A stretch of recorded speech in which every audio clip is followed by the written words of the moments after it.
Pak Rusli pun sampai nyuruh Mas Medi ini buat nyari karyawan-karyawan baru ya sampai dapet. Tapi nggak ada yang mau kerja di sana. Alasannya, kalau pabrik itu minta tumbal.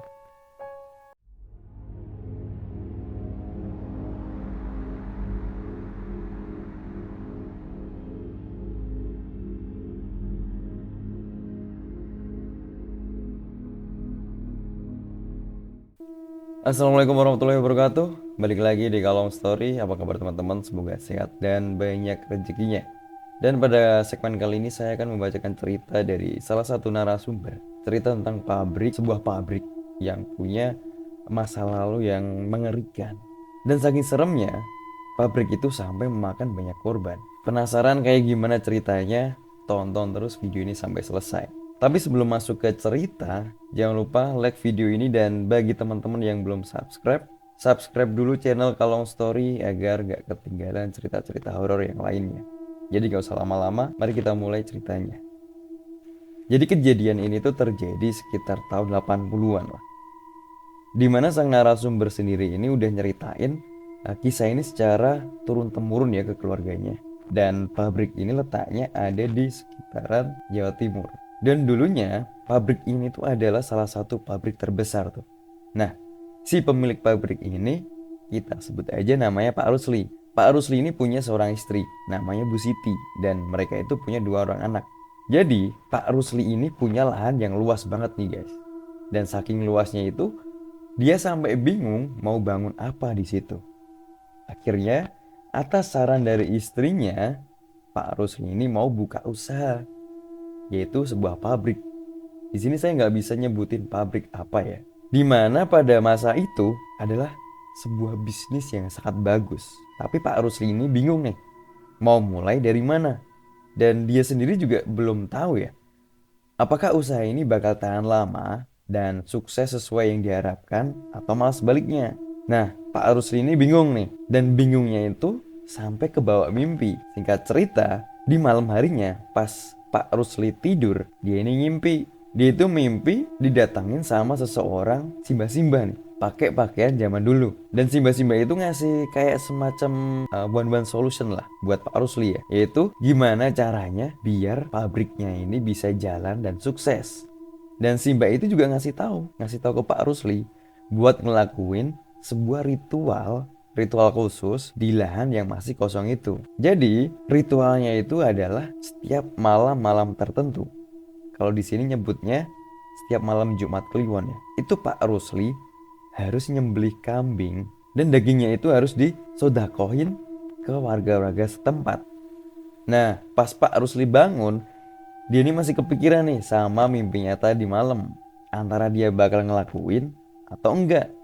Tapi pada akhirnya dia itu mutusin buat ngelakuin ritual itu.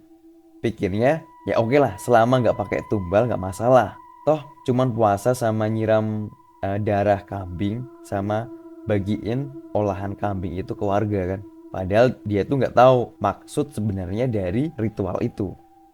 Singkat cerita, ritual pun dilakukan. Istrinya, Bu Siti ini tahu kalau Pak Rusli ngelakuin ritual kayak gitu. Terus istrinya nih bilang kalau ritual itu sebenarnya ada langkah kotor atau yang seharusnya dijauhin ya. Tapi Pak Rusli ini malah ngeyel. Dia tetap ngelakuin ritual itu meski harus berhadapan sama beberapa konflik nih. Sampai akhirnya Pak Rusli ini mulai merintis pembangunan pabrik itu sedikit demi sedikit. Awalnya Pak Rusli ini cuman punya modal satu mesin yang apa adanya lah. Sampai hasil olahan dari pabrik itu dia tawarin tuh ke warga-warga. Begitu terus sampai pada akhirnya Pak Rusli ini merekrut beberapa karyawan dari desa itu. Karena olahan dari pabriknya Pak Rusli ini itu katanya enak, terjamin lah. Makanya banyak warga yang datang berbondong-bondong datang buat beli produknya dari Pak Rusli. Dan seiring berjalannya waktu, lambat laun nih, pabrik pengolahannya Pak Rusli itu semakin berkembang. Pak Rusli semakin sukses. Dan Pak Rusli ini sempat merekrut beberapa karyawan ya, dari warga lokal buat kerja sama Pak Rusli. Dan nanti salah satu dari warga lokal itulah yang menjadi saksi tentang apa yang sebenarnya terjadi di dalam pabrik itu. Sebut aja namanya Mas Medi ya. Nah, Mas Medi itu tahu kalau Pak Rusli ini adalah orang yang eh, sangat ambisius dan konsisten dalam bekerja. Nah, karena itulah pabrik yang dikelola sama Pak Rusli ini jadi berkembang. Penjualan semakin meningkat, otomatis produksi makin banyak. Nah, Mas Medi ini juga sering banget nih diajak buat ngeliat proses produksi. Terus ngeliat alat-alat yang dipakai buat produksi sampai segala macemnya lah. Dan di situ Mas Medi juga ngerasain kalau pabrik itu nggak ada yang aneh sama sekali. Semua pekerjaan di situ rapi dan resiko kecelakaan kerja pun bisa dibilang sangat minim. Singkat cerita, setelah beberapa tahun kemudian nih, ketika pabrik itu semakin maju dan sukses.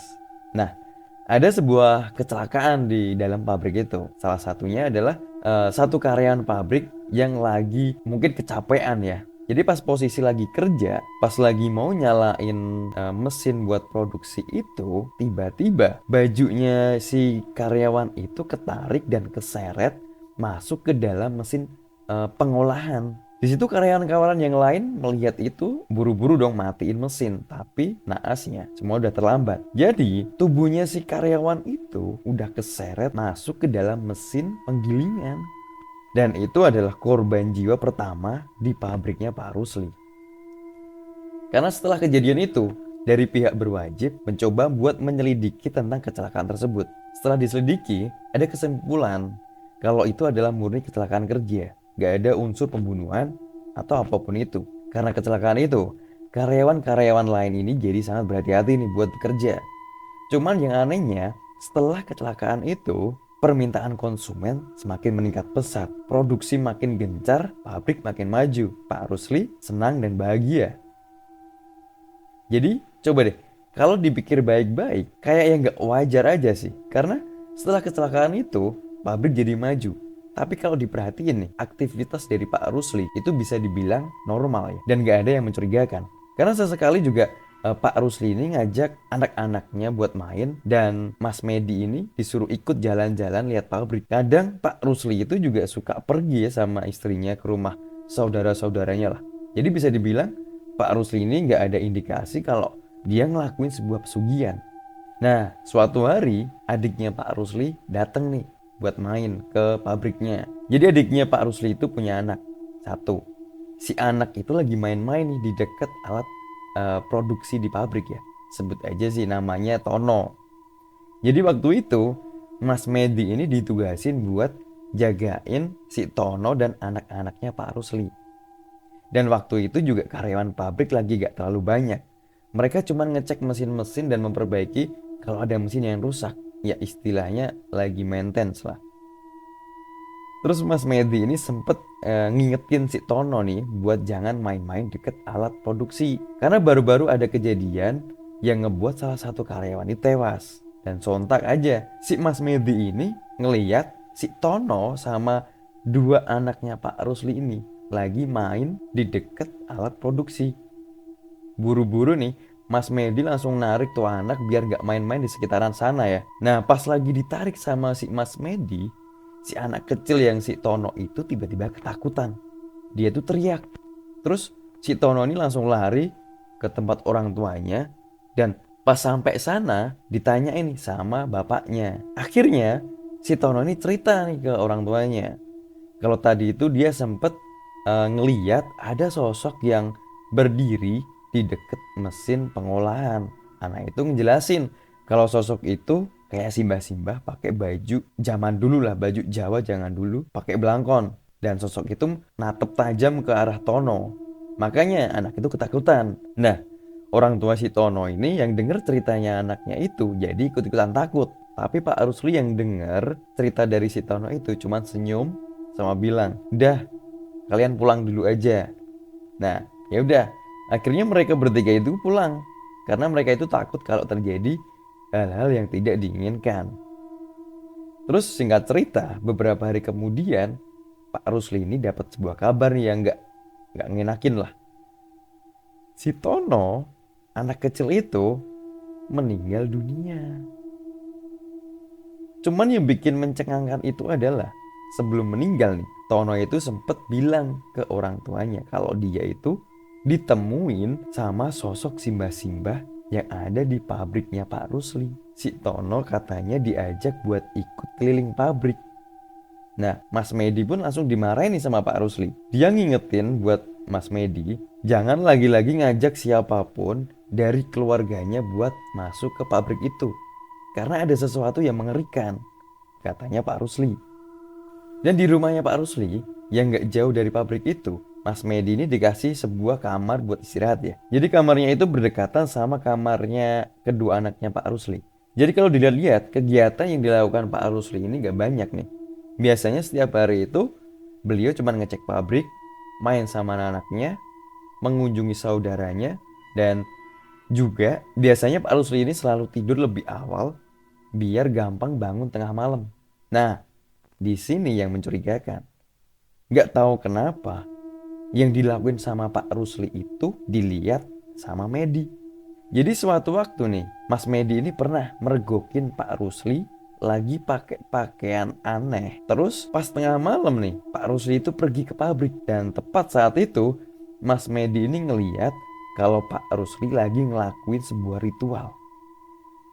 Setelah ngelakuin itu, beberapa hari kemudian pasti bakal ada satu kejadian atau kecelakaan yang terjadi di dalam pabrik. Karena ada beberapa karyawan yang jarinya itu sempat kepotong ya sama mesin pengolahan. Dan lagi-lagi itu dianggap hanya sebagai kecelakaan kerja. Tapi di situ Mas Medi mulai meyakinkan, mulai ngerasain kalau ada kejanggalan yang luar biasa. Produksi pabrik jadi meningkat drastis, permintaan jadi banyak. Jadi setiap ada korban, itu pasti permintaan jadi banyak dan produksi meningkat drastis. Padahal nih, seharusnya kan kalau dipikir-pikir ya, harusnya produksi pabrik itu bakalan berkurang karena ada kecelakaan karyawan. Dan juga menurut saya nih, harusnya pembeli jadi agak ragu ya karena pabrik itu rawan kecelakaan. Tapi peningkatan secara pesat itu nggak berlangsung lama sih. Puncak masalahnya itu dari pabrik itu adalah ketika pabrik itu mulai kehilangan banyak karyawan karena resiko kecelakaan. Otomatis nih karyawan pada kabur, pada resign, gak mau kerja di sana karena karyawan semakin menipis karena banyaknya kecelakaan kerja. Pak Rusli pun sampai nyuruh Mas Medi ini buat nyari karyawan-karyawan baru ya sampai dapat. Tapi nggak ada yang mau kerja di sana. Alasannya kalau pabrik itu minta tumbal. Dan beberapa mantan karyawan pabrik juga pernah nih ngelihat sosok badan gede terus berpakaian kayak kejawa-jawaan gitu. Sosok itu tuh berdiri di dekat mesin pengolahan dan itu sosoknya sama persis seperti yang dilihat Tono sebelumnya. Dan seiring berjalannya waktu, pabrik tersebut mulai mengalami kemunduran nih. Karena karyawannya pada keluar kan. Sampai-sampai si Mas Medi pun juga keluar, juga resign. Berhenti kerjasama dengan keluarganya Pak Rusli. Kenapa dia berhenti? Karena dia juga takut kalau nanti dia jadi korban dari sosok itu. Atas kepergian karyawan-karyawan ini bisa dibilang adalah sebuah pertanda bahwa kebusukan dari keluarganya Pak Rusli mulai ketahuan. Dan setelah pabrik itu sepi karyawan, otomatis pabrik nggak produksi lagi dong. Dan nggak lama setelah pabrik itu udah nggak aktif, banyak kabar yang cukup mengagetkan. Pak Rusli, istrinya, dan kedua anaknya tewas di rumah. Anak-anaknya ini tewas di kamar, begitu juga dengan Pak Rusli dan istrinya. Mereka berdua itu meninggal secara tiba-tiba, sampai pihak polisi pun bilang kalau kemungkinan besar keluarganya Pak Rusli ini tewas karena bunuh diri. Jadi mungkin bisa disebabkan oleh tekanan mental karena pabriknya hancur ya. Terus Pak Rusli pun stres dan pada akhirnya mutusin buat bunuh diri. Dan sekarang pabrik itu udah hancur. Udah diratain sama tanah buat ngehindarin hal-hal yang enggak diinginkan. Karena masyarakat sekitar yang ngelewatin wilayah itu, wilayah bekas pabrik itu, kadang suka denger kayak suara gamelan atau suara mesin pabrik. Ya seperti itulah ceritanya. Jadi teman-teman, gimana ceritanya? Kira-kira pendapat kalian gimana? Tulis di komentar ya. Dan pelajaran yang bisa kita ambil dari cerita ini adalah yang namanya bersekutu dengan iblis atau membuat perjanjian dengan iblis pasti bakal ada konsekuensinya dan biasanya itu berupa nyawa. Dan pesan saya yang terakhir adalah jangan lupa like video ini dan bagi yang belum subscribe, subscribe dulu channel Kalong Story biar gak ketinggalan cerita-cerita horor yang lainnya. Yaudah, saya Kalong undur diri. Wassalamualaikum warahmatullahi wabarakatuh.